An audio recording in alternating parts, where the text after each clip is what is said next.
वालेकुम। आज का हमारा लेक्चर है lecture number 33 polar and non polar covalent bond.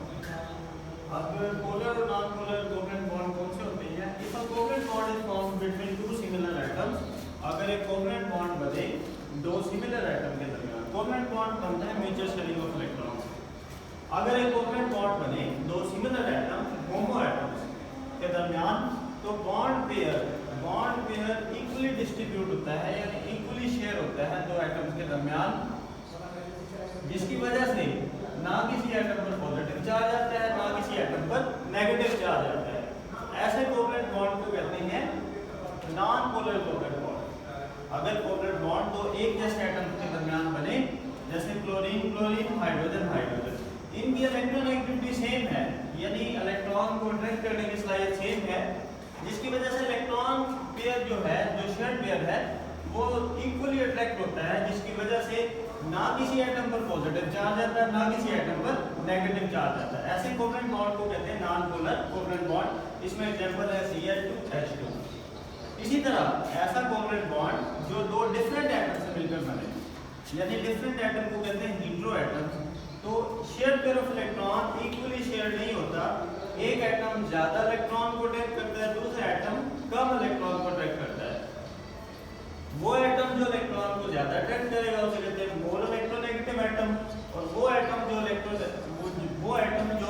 Electron या शेयर पेयर को कम अट्रैक्ट करेगा उसे कहते हैं लेस इलेक्ट्रोनेगेटिव एटम। अब इसमें देख सकते हैं हाइड्रोजन और क्लोरीन की इलेक्ट्रोनेगेटिविटी 3.2, हाइड्रोजन की इलेक्ट्रोनेगेटिविटी 2.2।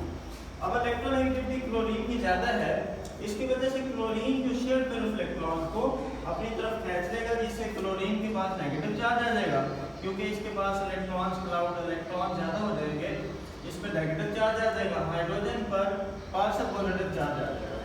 तो ऐसे कोवलेंट बॉन्ड जिसमें share pair of electron equally share ना हो, एक एटम ज्यादा अट्रैक्ट करे इलेक्ट्रॉन को, दूसरा एटम कम अट्रैक्ट करे, ऐसे कोवलेंट बॉन्ड को कहते हैं पोलर कोवलेंट बॉन्ड। एक इलेक्ट्रोनेगेटिविटी का टेबल है और एक स्केल है, जिसकी मदद से हम चेक कर सकते हैं कि कोई केमिकल बॉन्ड आयनिक हो सकता है या कोवलेंट हो सकता है। अगर इलेक्ट्रोनेगेटिविटी का डिफरेंस 1.7 से ज्यादा हो, तो हम कन्वेंशनली कह देते हैं कि वो बॉन्ड आयनिक होगा।